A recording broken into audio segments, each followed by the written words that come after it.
ერთი ორი სიტყვით ჩემ შესახებ, მე ვარ გიორგი, მუშაობ უკვე 5 წელი Android developer-ად და ასევე ვცდილობ, რომ community-ც გქონდეს Kotlin-ის გარშემო. ეგ სლაიდი. ჩვენი ეხლა რაზე ვილაპარაკებ?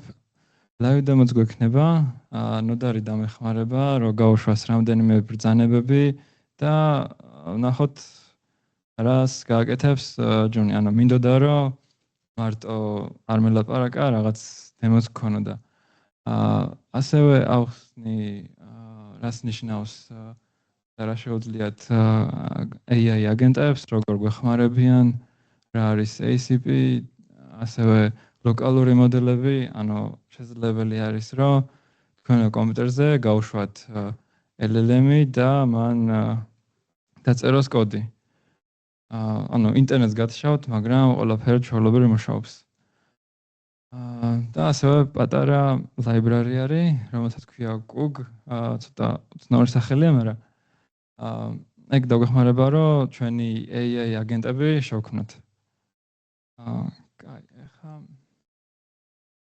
ეხლა დემოს დავუბრუნდეთ. სანამ დავიწყებ დემოს, აგიხსნით ესეთი პატარა აპლიკაცია გავაკეთე, 2 დღე დავხარჯე, ანუ იდეა ისაა, რომ გვეხმარება ეკრანზე OLED-ის ეკრანზე გავტესტოთ პიქსელები, ნუ მე იქნებ ბარნინი აქვს, ან რაღაც შეგვიძლია ფერები გადავცვალოთ, დავამატოთ, აქ სლაიდერები არის, ქეშირებაც აქვს, keyboard shortcut-ებიც აქვს და რავი, ყველაფერი. თავიდან რომ წერდი, იყო Kotlin-ში და მე AI-ს ვთხარი, რომ გადაწერა JavaScript-ში. ხო და ბოლოს მინდა რომ ისო გადაწეროს Kotlin-ში, ოღონდ Compose-ში და გააშვას ბრაუზერშიც, Android-ზეც, iOS-ზეც და Android-ზეც. ოღონდ სანამ მაგას გავაკეთებთ, ასევე მინდა რომ თქვენც მოაწოდოთ იდეები რა, ანუ რამე ფიჩერი დავამატოთ, რამე მოვაშოროთ, რამე რავი, თუნდაც გავაფუჭოთ და უთხრათ AI-ს, რომ გაასწოროს. და ამაში ნოდარი დამეხმარება, ვეტყვი რომ გავუშვას ბრძანებები და რავი, ნახოთ რა მოხდება. ნუ რეალს უკვე შეგვიძლია დავიწყოთ. თუ ვინმეს რამე იდეა გაქვთ, რა ჩავამატოთ მაგ პროექტში. კალენდარი, კაი, იყოს კალენდარი. დაწერე add calendar, ხო, და გავუშვი. ნუ პროექტიც, ფაილებიც იქ ჩანს, იქით AI უკვე დაიწყო მუშაობა, მაგრამ ხო, დრო მიაქვს. ასე რომ სანამ კალენდარს დამატებს, ნუ კი უცნაურია OLED-ის ტესტ აპლიკაციას რატო უნდა კალენდარი, მაგრამ ნუ live demos-ვის, რატომაც არა. დავრუნდი სლაიდებზე. QR კოდის მაქვს, ანუ ეს საიტი გაშვებულია GitHub-ის page-ებზე და ეხლა როგორ მუშაობ, შეგიძლიათ ტელეფონზეც ნახოთ. თუ დაასკანერებთ, ზუსტად ეს აპლიკაცია გაიხსნება. ნუ რა თქმა უნდა, responsive-ია და ცოტა სხვანაირი იქნება, ვიდრე ხა რაც ხედავთ ეკრანზე. გადავიდე. ისე თუ ბოლოს მოგვეწონება ეს აპლიკაცია, რო გადავაკეთებთ, დავაფაბლიშებ და იქნება public. ნუ და შეგიძლია დაბრუნდე ეგ სტუდიოზე, იქნება მორჩა. ოკეი, მორჩა. Chrome-ი გახსენი, OLED-ის აპლიკაცია დაარეფრეშე.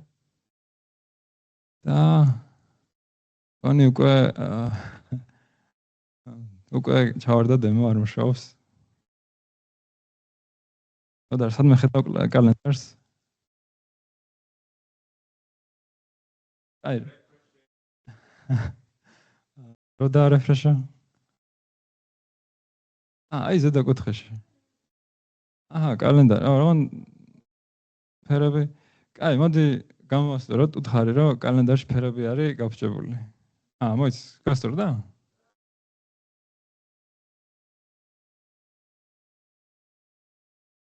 აჰა. კაი, მიდი, უთხარი, რომ კალენდარი შავ ფონზე არ მუშაობს.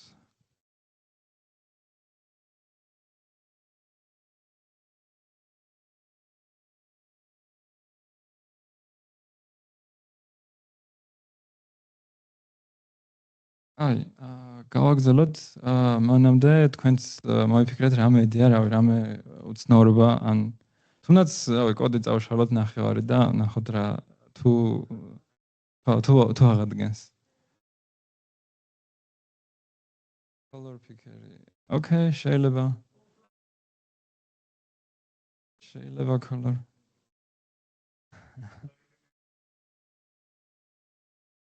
Size. Okay, ორი იდეა გვაქვს, ნუ და დაიმახსოვრე.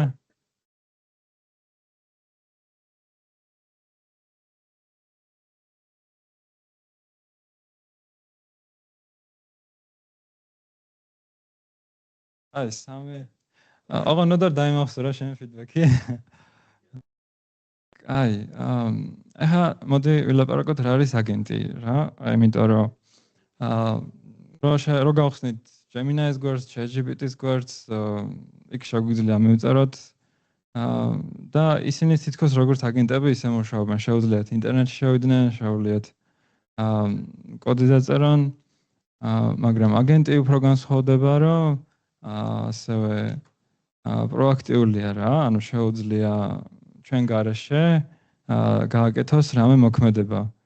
აი მაგალითად დააპდეითა პროექტი და თვითონვე შეუძლია გაუშვას, ნახოს შეცდომები და სანამ არ გაასტორებს ბაგს ან რამე დავალებას სანამ ბოლომდე არ მიყვანს, არ გაჩერდება.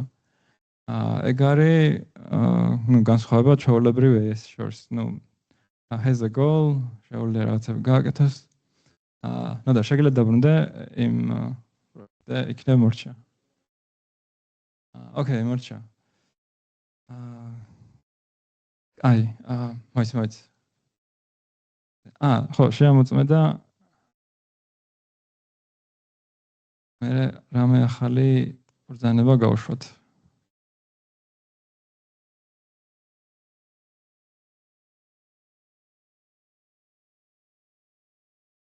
მაინც აურია?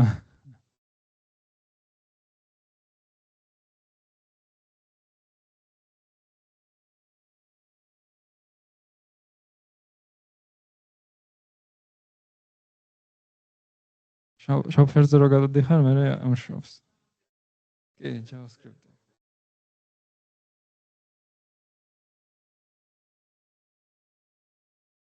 მოდი ჯერ დავტოვოთ მასე. რაღაც თქვენ გქონდათ request-ი, ხო? Font sizes, ნუ და font sizes slide-ი დაამატოს უთხარი.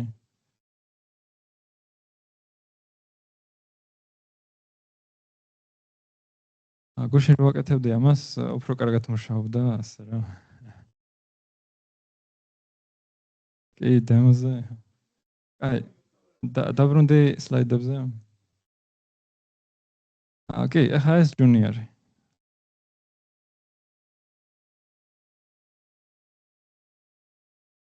აი, რამე სხვა იდეა კიდე გავუშვათ. რამდენიმე ფერი, ნუ და გაიგე, ხო? კი. ნუ და ყველაზე საუკეთესო აგენტი, რა ჯუნი, რა კლაუდი. აი, მოდი სლაიდებზე დავბრუნდეთ, სანამ ეგ დამთავრებს. ხო, და ერთს დავამატებ ACP რა არის, ანუ JetBrains-მა და Z-Editor-მა ერთმანეთში შეემუშაოს სტანდარტი, რომელსაც ქვია Agent Context Protocol, ანუ შეგიძლია ნებისმიერი აგენტი, რომელიც ამას ესაპორტებს, გამოიყენო IntelliJ-ში. შემდეგ სლაიდზე მაქვს, აი იქიდან ძალიან ბევრი არის, მაგალითად კურსორი, Gemini CLI, Klein-ი, ზოგი სარეტეო და ეკრანზე. ამ ზოგიერთ აგენტს ასევე აქვს ლოკალური LLM-ის საპორტი, ანუ თუ ვიდეო კარტა ძლიერი გაქვთ, მე მქონდა 12 გიგაბაიტი VRAM-ი და უშვებდი Quenis და GEMAS მოდელებს. Junisთან შედარებით ძალიან ცუდად მუშაობენ. დაახლოებით ერთი ფაილი თუ დაწერეს და ისიც ხანდახან არ კომპილირდება. ხოლმე ასე რომ ჯერ ლოკალური მოდელები ძალიან შორს არიან. ხო, და აი კალკულატორი გავაკეთე პირველივე ცდაზე, გამოვიდა ასე და მუშაობდა. ამაზე უკეთესი ამაზე უკეთესი ვერ გავაკეთებინე. კი, ძალიან basic იყო. აღარ ასე ვთქვა, რომ JavaScript და CSS გააკეთებინა, ამიტომ რომ Android-ის პროექტი უფრო დიდია ხოლმე. Gradle ჭირდება იქ, ნუ ბევრი რაღაცა. და ხო, 12 გიგაბაიტი VRAM-ი ჭირდებოდა. ესეც to-do list-ი, აქაც იმუშავა, მაგრამ ბაგები ქონდა. მოკლედ რა ვთქვა, ჯერ არ არის ამათი გამოყენება, მაგრამ საინტერესოა ჩემი აზრით, რომ აი ერთ კომპიუტერზე, ერთ GPU-ზე ამდენი რაღაც შეიძლება მოხდეს, რომ შეიძლება ითქვას, მთლიანი ინტერნეტი არის ერთ GPU-ზე და ასევე თვითონ კითხოს რომ დაუსვამავ, თვითონ პასუხობს. ნუ და გადადი იქნებ მორჩა. იქნებ დაემატა სლაიდერები.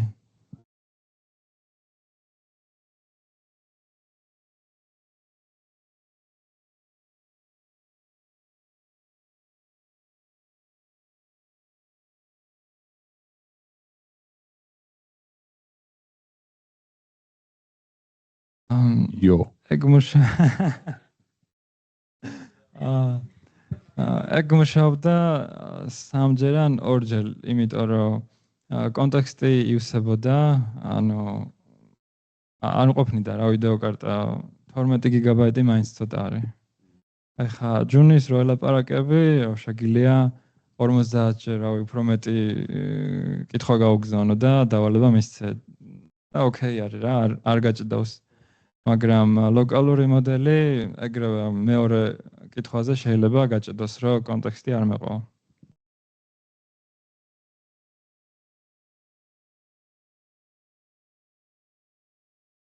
ჩატვირთო 12 გიგაბაიტი მგონი სულ და იმას და უფრო პატარა მოდელი არ გიცდია? ერთით პატარა. კი, სადა ცოტა პატარა მოდელებით, მაგრამ ეგენი უფრო უარესები არიან. იმიტომ რომ მეუბნები დაწერა კალკულატორი, მეუბნებიან რომ არ შემიძლია. ანუ არ კეთებენ რა. არ აქვს აზრი. ხო, მარტივი ტასკები, მაგალითად, თარგმნა ალბათ, ან რო უბრალოდ დიალოგი გქონდეს და რო ასე კოდი დააწერინო, ავე. კი. და არ იყო რამე? არა. ნუ დემოზე რა თქმა უნდა, ყოველთვის.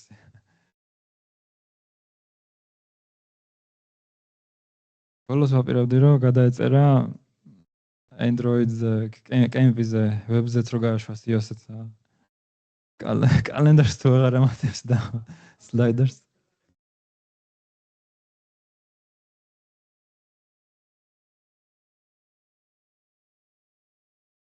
უცნაურია, მეც გუში რო ვტესტავდი, ზუსტად იგივე, ვცდილობდი რაც შეიძლება მოკლე პრომპტი დამეწერა და მაინც მუშაობდა. ასე რომ უცნაური. ძალიან კაი.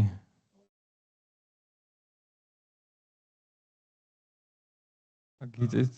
რევერტი გააკეთა.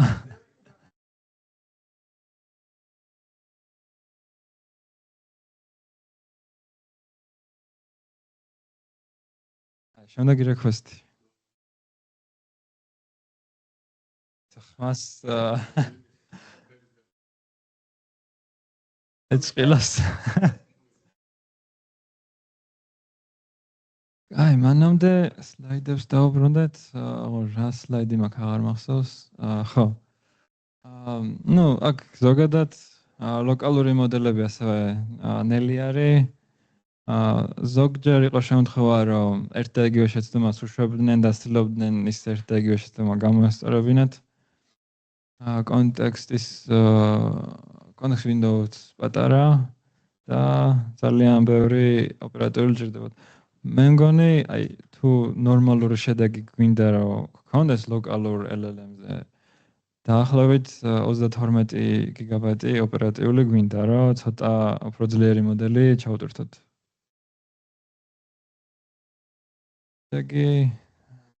ხო, აი, აქ ცოტა უფრო სუსტი მოდელებით, 4 მილიარდი პარამეტრით, აი, შავად რო არის ტექსტი, იქ წერია, ან ბოდიში მიხდის LLM-ი რო არ შემიძლია, ვერ გავაკეთებო.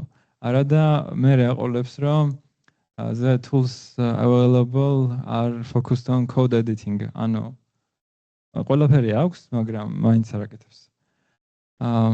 ზოგიერთ მოდელზე როგორღაც გააკეთა, აქ მარცხნივ სურათი რა, მაგრამ გასაღრეულია და აი იქით ესეც კლავიატურა და კალკულატორი არის, მაგრამ ბატონები არის უბრალოდ ერთ სვეტში დალაგებული. ასე რომ და არ მუშაობდა. კითხვა მაქვს, ლოკალური მოდელები რამე კონკრეტულში გამოიყენე, რაში შედეგი ნახე თუ ვერა? ნუ კოდს ვერ დაწერე მითი. ეგ მესმის. არია რომ ედიტისთვის და რაღაც დოკუმენტაციის დაწერისთვის არის მაგალითად რამე კონკრეტული შედეგი მიიღე, თქვა რამე მარტივ ტასკზე. თადე თუ ნო. სხვა არაფერზე მიცდია. ასე რომ, ნუ მაქსიმუმ დიალოგი თუ გექნება, რომ რამეს კითხავ და რამე code snippets დაგიწერს. ხო, ანუ როგორც მივხვდი შენი სლაიდიდან, ლოკალურ მოდელებს კოდის დასწერთ ვერ გამოვიყენებთ. თუმცა სხვა შესაძლებლობები პოტენციალურად აქვთ. ნუ, რა თქმა უნდა, ერთი გამონაკლისი არის, თუ იყიდი ვიდეო კარტას ძალიან ძლიერს, რო კონდეს, 128 გიგაბაიტი VRAM-ი. ხო, მე ალბათ ღირს. ხო, მგონი 4 ან რამე. აი, მოდი დაბრუნდები უკან. ნოდარ, არის რამე შედეგი იმ ანოდა თუ რამე კითხვა კიდე გამოვშვით.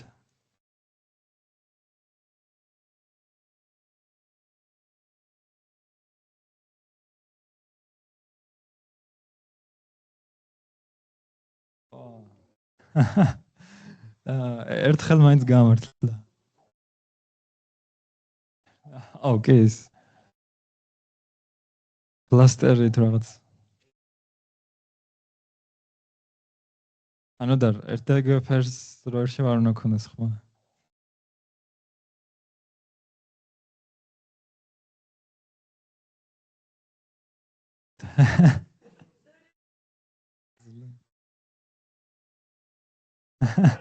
Stakeholder-ების CEO. ხო, ნუ benchmark-ებზე ვილაპარაკოთ. Junior არის პირველი AI arena-ზე.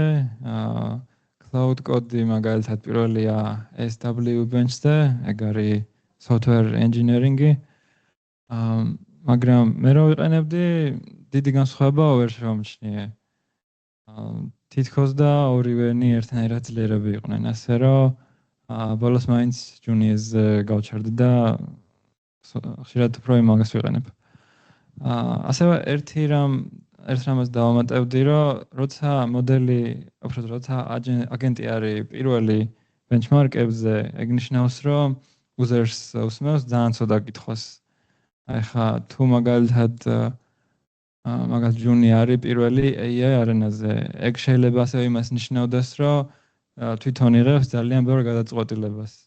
მქონია ეგეთი შემთხვევა, რომ ვეუბნები აგენტს, რომ ასწრაფე აპლიკაცია, მაგრამ ასწრაფების მაგივრად ფიჩერებს აკლებს, რაც ჩემთვის მნიშვნელოვანია. ნუ, ლოგიკურად ხო. ან იყო შემთხვევა, რომ აკომენტარებდა არც ხო. ხო.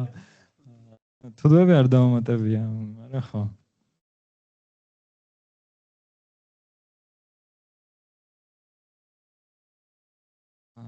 არის დავალებები რა, რომ მაგალითად Linux-ის კერნელი დააკომპილიროს. ანუ გადმოწეროს რეპოზიტორიდან რაღაცნაირად დაბილდოს და გითხრას რომ დაიბილდაო რა. ეგეთი task-ებია. ან რამე API გამოიყენოს. ახლა ზეპირად არ ვიცი, მაგრამ ეგეთ რაღაცებს აკეთებინებენ ბევრ მოდელებს და ვინც მალე შეასრულებს, ვინც ცოტა ტოკენს გამოიყენებს. მაგათ ეგენი უფრო ადიან პირველ ადგილზე ზევით. Genau, da brauchen wir aber. Nachher tu gai fixa bagi.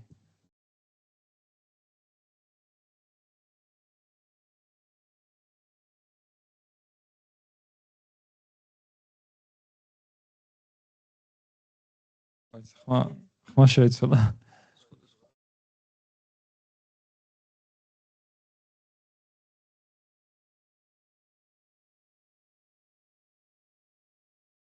კაია. მე მახსოვდა რომ ხმა უნდა მოგოშორებინა საერთოდ. ანუ მოდი დავტოვოთ ახლა როგორცა. რამე სხვა ცვლილება თუ რამე იდეა გაქვთ?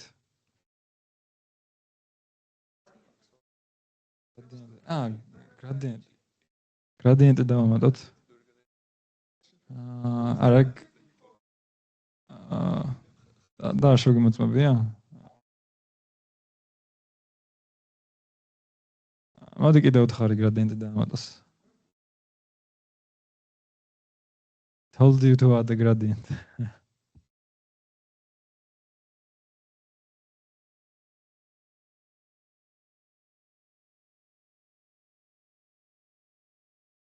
აი, კონი დროზეც გადამიცდა, ნახევარსაათში უნდა მორჩენილიყავი.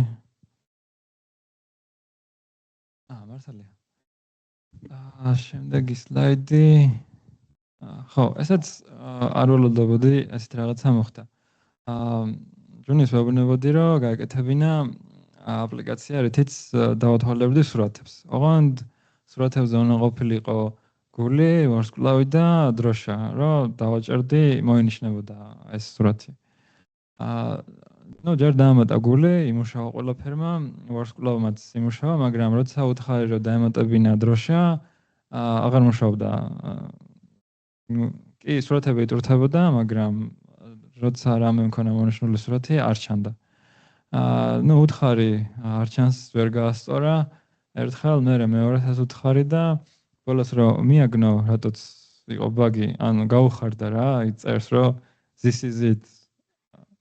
ესეთი რამე მე რო დამართოდნო და მე დეპრესიაში ჩავარდებოდი რა, ანუ AI-ს უხარია რომ ბაგი იპოვა აპლიკაციაში ალბათ მეორე დღეს რო არ გამოიყენებ და მაინც უხარია ხო. სხვათაშორის ეს ბაგი იყო SQL database-ში, ანუ კოდს წერდა CLI-ით გაუშვა ბრძანებები, წაიგითხა ფაზაში რა აკლდა და ჩამატა აქ ბოლოს წერია I need to add is flagged column. არ ვლოდი არანაირად ამას. აი ნუ დაბრუნდი იქნებ დაამატა ჩვენი გრადიენტები.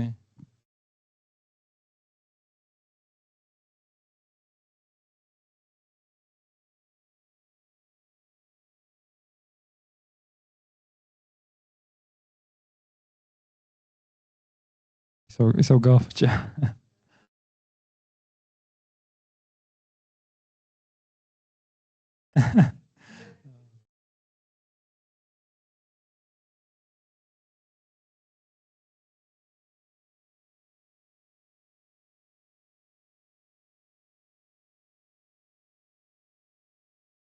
აი მოდი არ გინდა. აი ბოლო იდეა რამე ცვლილება რაც შეიძლება რომ წითელზე რო აჭერ გულები ჩამოიყაროს და ყვითელზე მოდი იყოს. აუის ფერზე ჯობი არაფერი არ ჩამოიყაროს და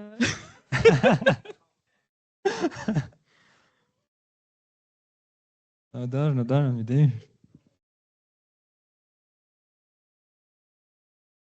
ეს ერთ change ვნახოთ, მე გავუწეროთ, რომ კემპიტეს გადაწეროს, ეხლა არის JavaScript-ზე და იყოს ყველაფერი Kotlin-ზე.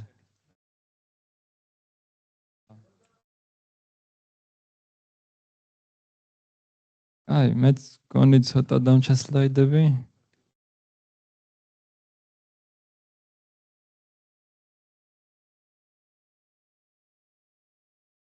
ხო, ესეც ალბათ საინტერესო თემაა, რომ ალბათ ბევრს ქონია სრული, რომ რამე საიტი გასკრებას, ან რამე დატა წამოიღოს იქიდან.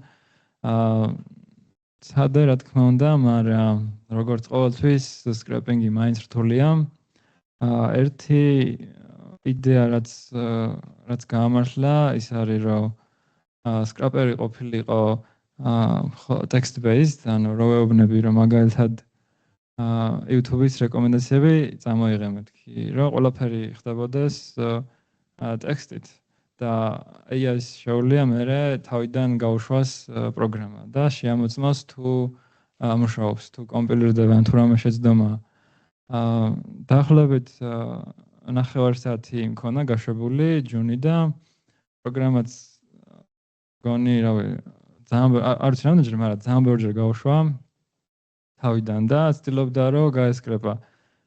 კოდიც რავი რაღაც საშინელი regex-ის პატერნები ეწერა, ვერაფერს რო არ გავიგებ. მაგრამ რაღაცნაირად ამუშავდა.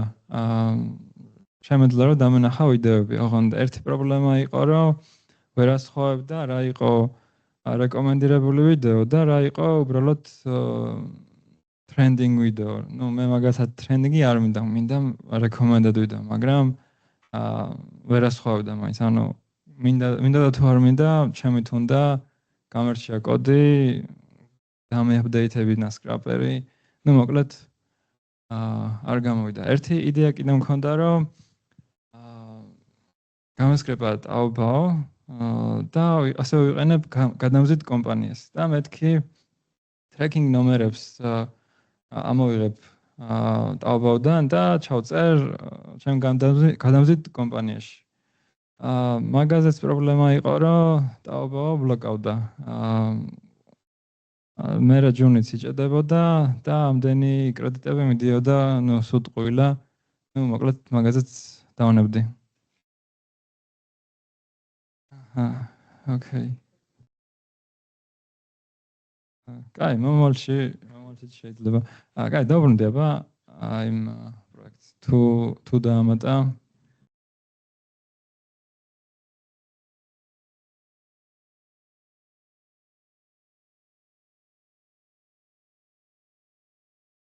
მოიც დარეფრეშება.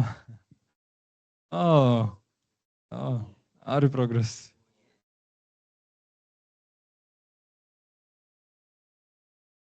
ძალიან მაგარი.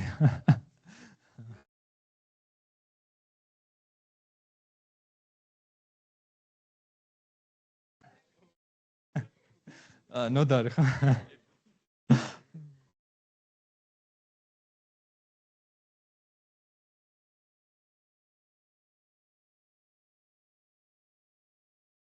კაი, მართლა კაი რაღაც.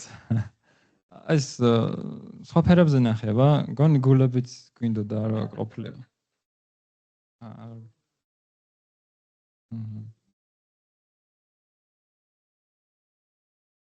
ერთად დამანახე რამდენი სლაიდი დარჩა ჩამოსკროლე. 2-4. მოდი ერთი ფიჩერი კიდე ვქნათ. რა დავამატოთ?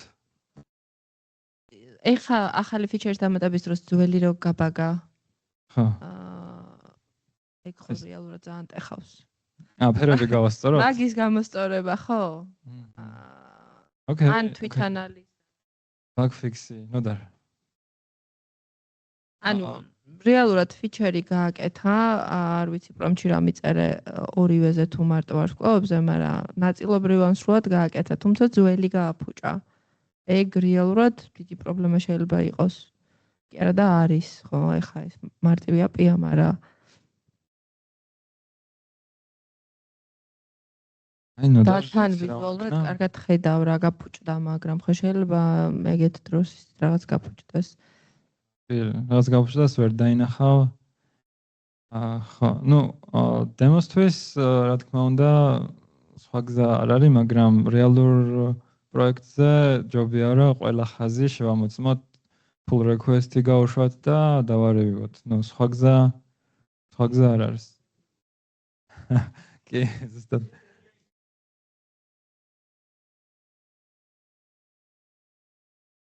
კაი, შემდეგი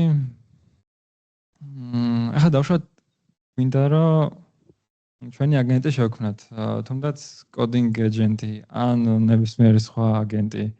ამისთვის JetBrains-მა გააკეთა ბიბლიოთეკა, ქვია Cog. და ასეთი პატარა მაგალითი მაქვს. ასეც სხვათა შორის მუშაობს ლოკალურ მოდელებზე. აქ ხა არ ჩანს, მაგრამ ესეც ქვენზე ვცადე. თავიდან გიწევს კონფიგურაცია, ტემპერატურის გაწერა, system prompt-ი და მე შეგვიძლია დავამატოთ კალკულატორის თული. აქ რო წერია tool, calculator tool. მაგისი კოდი არის ერთი პატარა ფუნქცია. აღარ ამ შემთხვევაში ცოტა გადავაკეთე. ანუ არ ამატებს, არ აკლებს რაღაც ფორმულა დავამატე, რომ პირველ ციფრს გამრავლებს 42-ზე და გამოაკლებს მეორე ციფრს. და ამას რო გავუშვებთ, შედეგი იქნება, რომ AI გამოიძახებს ამ ფუნქციას, override, suspend, find, execute და რა შედეგსაც ეს ფუნქცია მისცემს, შეუძლია AI-ს გვითხრას ეს. ამ ფუნქციას შეგვიძლია შევწიროთ, რავი, ფაილის ცვლილება, რავი, რამე კოდი თუ გვიწერია, ეგ შეცვალოს, ტექსტი შეცვალოს.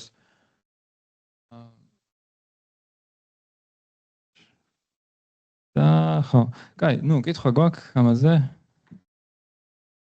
და ნოდარ ბარემ შემოწმე სტუდიო.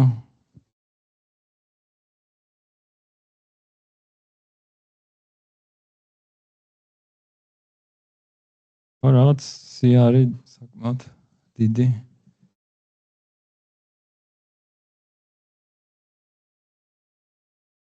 არ იმუშავა.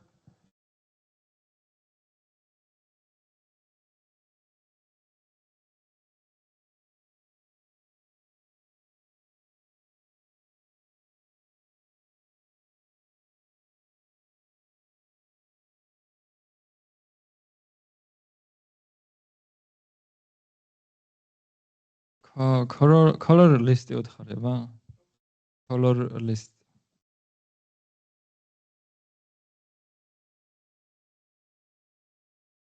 შეგვიძლია შევათა შორის. ნოდარ, მოდი screenshot-ი ჩავუგდე. მაგრამ მაგზე როგორ იყო? command ხო, shift command 4-ს დააჭირე.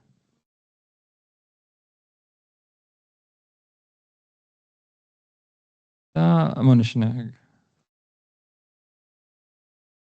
ახლა დაბრუნდი და i plus-ით კუთხეში არის. ემანდა. და სადმე უნდა იყოს attach აგრადა. current model does not support images. მოდი ჯუნზე გადართე, იმას ქონდა მახსოვს. და პირველი უნდა იყოს ესეთი.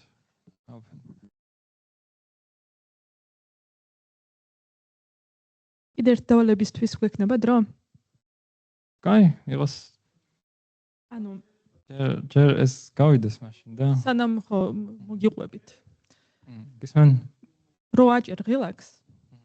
კინგ-კონგი მოდიოდეს, აჭერდეს შენს მაგივრად, ანუ მიმართულებას გაძლევს. მარტო მე იცვლებოდეს ფერი, როცა კინგ-კონგი დააჭერს, ანუ მიმართულებას აძლევ კინგ-კონგს რო შეცვალოს.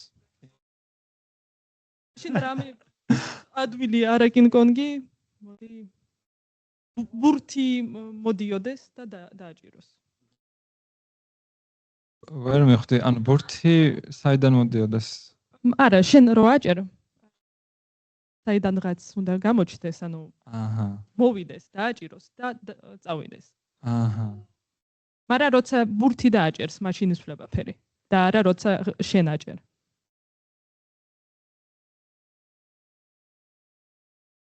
აი, მოდი ჯერ ეს ბაგი გავფიქსოთ და ნოდარ დაიმახსოვრე მანამდე.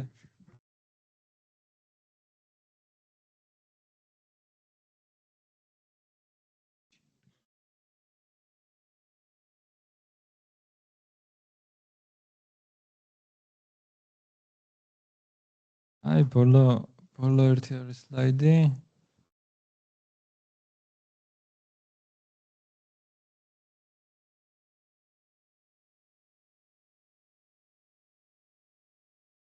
ხო, კუგზე ასევე შეგვიძლია სურათებიც გავგზავნოთ, დაბლარი, სურათები, ხმა, ფაილები, binary ფაილებიც შეგვიძლია, ოღონ ეგ არ ვიცი რატო იყო, მაგრამ ნუ შეიძლება ითქვას ყველაფერს გაგზავნა შეგვიძლია. And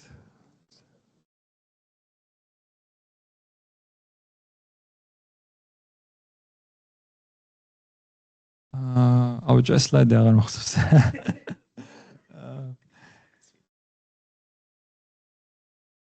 მართალია, კი. ანუ ამის გაგრძელებაა, რომ შეგვიძლია დავუშვათ პოსტი გვინდა მოვიფიქროთ Instagram-ზე რომ დავდოთ და მივწერთ რომ I want to create a new post.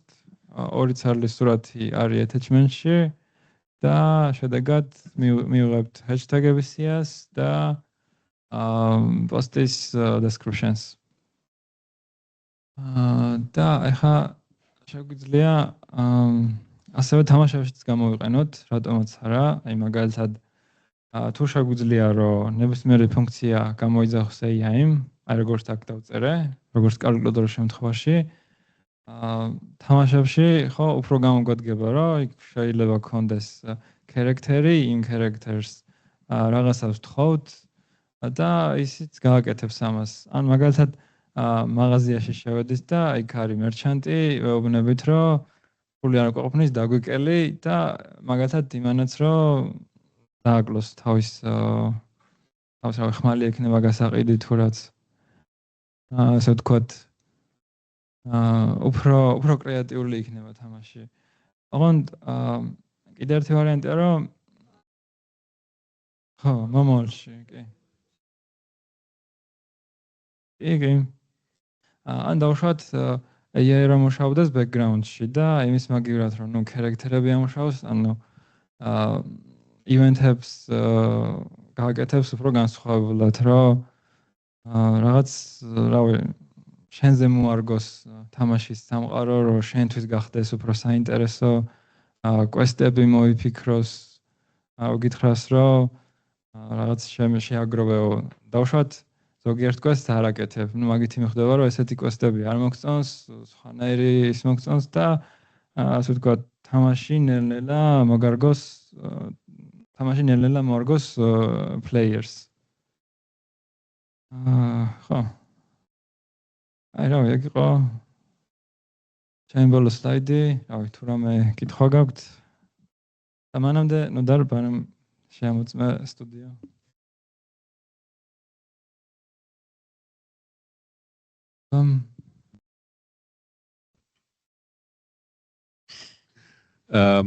ანუ პროექტში არაფერი არ აქვს, რაც ეუბნება ამ AI-ს, რომ დავუშვათ ეს სტანდარტები გვაქვს, ეს ისა გვაქვს, ესე ვწერთ კოდს, ამ library-ებს ვიყენებთ, რამე ის გაქვს.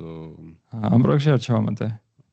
მაგრამ ეგეც შეიძლება, Junis-იც აქვს ეგ folder-ი სპეციალური guidelines წერ, როგორ დაწეროს კოდი, რომელ best practice გაყვეს, მაგრამ ამ შემთხვევაში არ დამიწერია ეგ. ეგ readme არის. და ერთი იყო განსხვავება, რომ დოკუმენტაცია დავაწერინე, რომ ძალიან არარეული იყო ეს აგენტი. მაგრამ როგორც ჩანს, გუშინ იმუშავა, დღეს არ ვიცი რატო აღარ მუშაობს.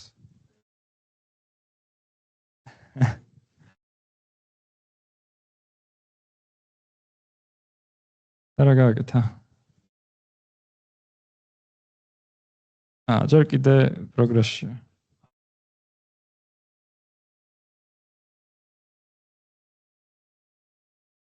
გამოვიდეს.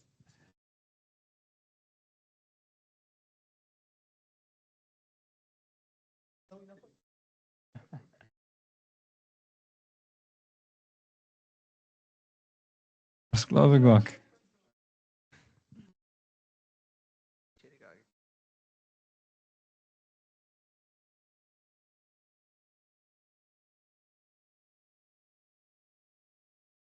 იშვიათობა მოხდა.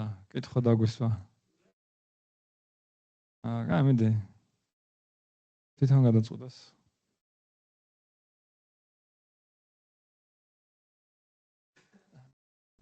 კი. აი, ნუ მეტი სლაიდებიც აღარა მაქვს. ნუ კითხვებიც მგონი აღარა. რა დავლოდოთ?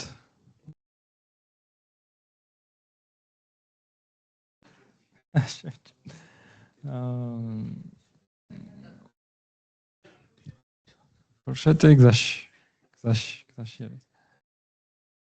ხო, ნუ რო შევაჯამოთ, ლოკალური მოდელები ჯერ არც ისე კარგი არიან, შეიძლება ითქვას არ არიან კარგები ჯერ. ჯობია ისევ დიდი მოდელები გამოიყენოთ, როგორც არის Gemini Flash-ი, Cloud Code-ი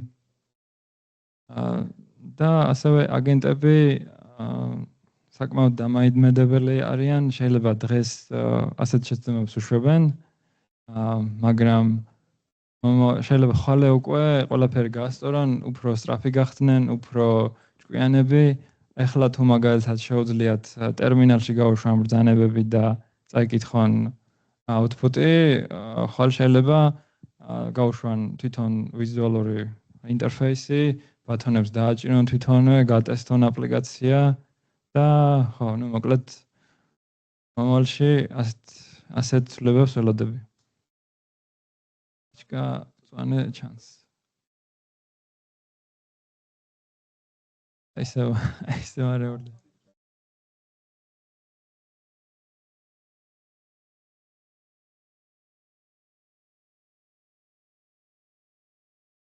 მომავალში მოვაკე.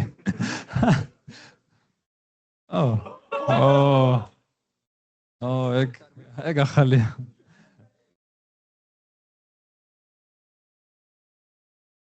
გამარშლა დემომ რა გინდათ კაც.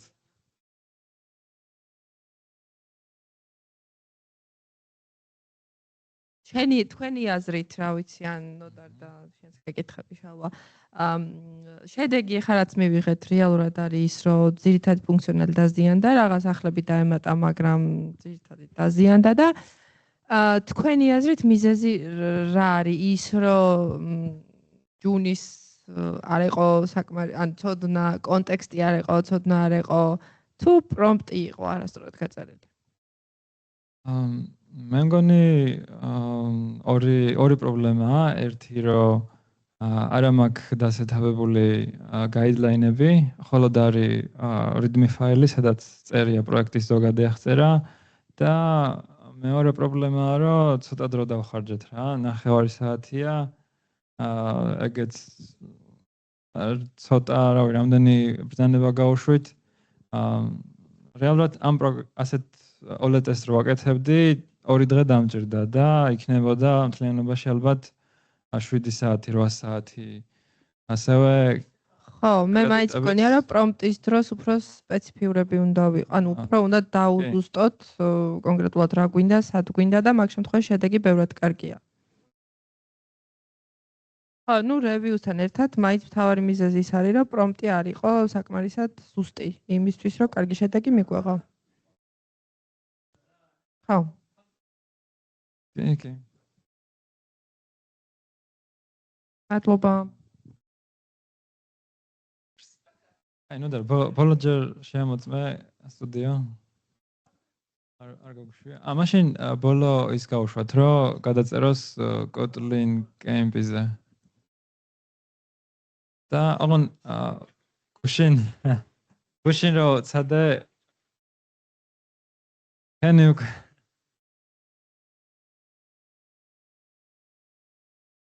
ანუ ოპერატიულები ამიტომ აგაძურებული.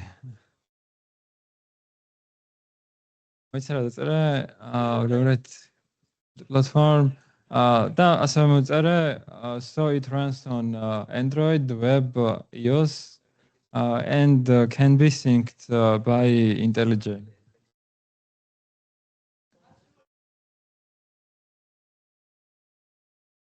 პარამიდი desktop-იც იყოს. ხო, ამას დიდი დრო დაჭირდება, ასე რომ მე გავჩერდები, ნოდარი გააგზელებს, ცოტა ხანი შევხსენებთ, ნოდარი გააგზელებს მერე. რა გვაქვს? ვიცები უკვე გვაქვს?